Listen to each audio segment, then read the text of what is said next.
Oh. wrap. Okay. Yeah, sounds great. Like All right, rolling on EPK. Is that what that means? Thanks, guys. Okay. He was like, what? I've been doing this long now. Set and take it away.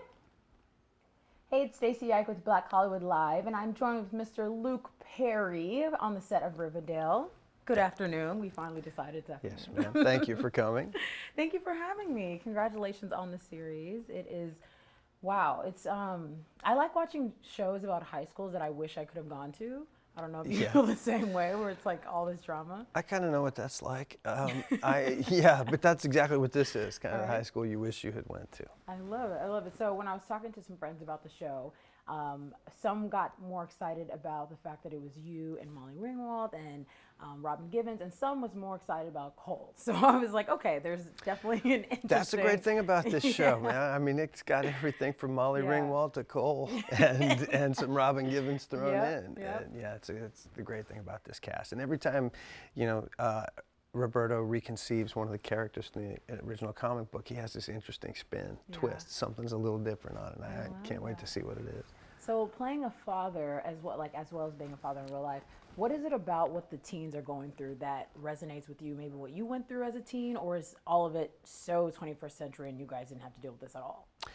It's like a crazy Frankenstein mixture of both, because some of the things about, you know, being a teenager and going through the formative years of your life, that never changes, right? And those are the universal things that we all connect with. But you throw in all this freaky technology and social media and stuff like that, and it's problematic. Yeah, I think we're seeing more times than not, we see the dark side of that stuff as opposed to what's good, and it makes it's very complicated to be a teenager today, I would think. I think so. Okay. Yeah. Some empathy, I appreciate it. I'm trying. That's what I'm all about, the empathy. So I guess speaking of social media, how does social media affect the way you guys interpret some of the stories, do you feel like? Well, we certainly tell a lot of the stories. Not a lot, but it has its inferences, and there are elements and times in the story where social media does become a part of it. I know it's a big part of how the show gets promoted. I know it's a big part of how they determine how many people are watching the show, things like that. So it definitely has its place in the equation. I'm not saying it doesn't, but it complicates it. Definitely, definitely. So I don't know if it's safe for me to say this. I feel like this is, to me, one of the most relatable characters you've played, just because you are a father right now and you have a lot of the same tendencies. Is that safe to say? I think the thing about this character, truly Fred, is the everyman. He's just your average American guy, goes to work, works hard, wants to come home, take care of his family.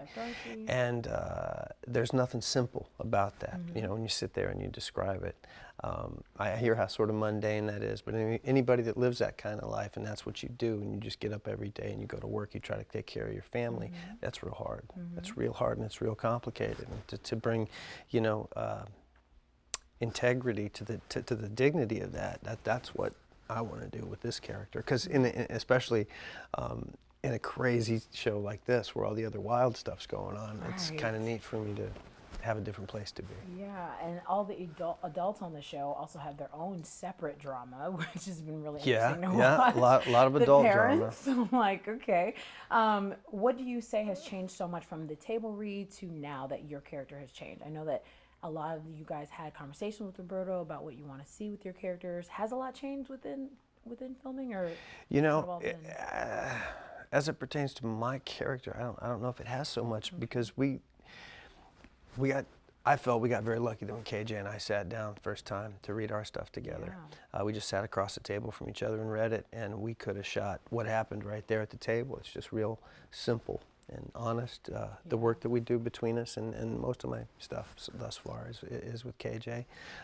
So it's just been more about being true to that and finding out what those things are, and having faith in Roberto that when he does ask for something different, he can throw some curveballs too, and when he does it, they're usually good. Yeah, it's expected that you legends on the show are already teaching the younger students or younger actors, you know, some things about the industry. But what have you learned from them? Maybe specifically KJ. Anything you learned working with them? What have I learned working with these guys? No, nothing. But I did. You notice how I took a second and I thought about it. I gave it a chance. Yeah, I gave it a chance, but I had to really be honest about it and thought, no, nothing. I've learned nothing. Because I mean, what can they teach you, really? Well, many things, but not much about this. But there are many things that I do learn from them that are about life and how Yeah. all that social media stuff works. Yeah. Madeline's the queen of that stuff. That's about all they know that I don't. Who killed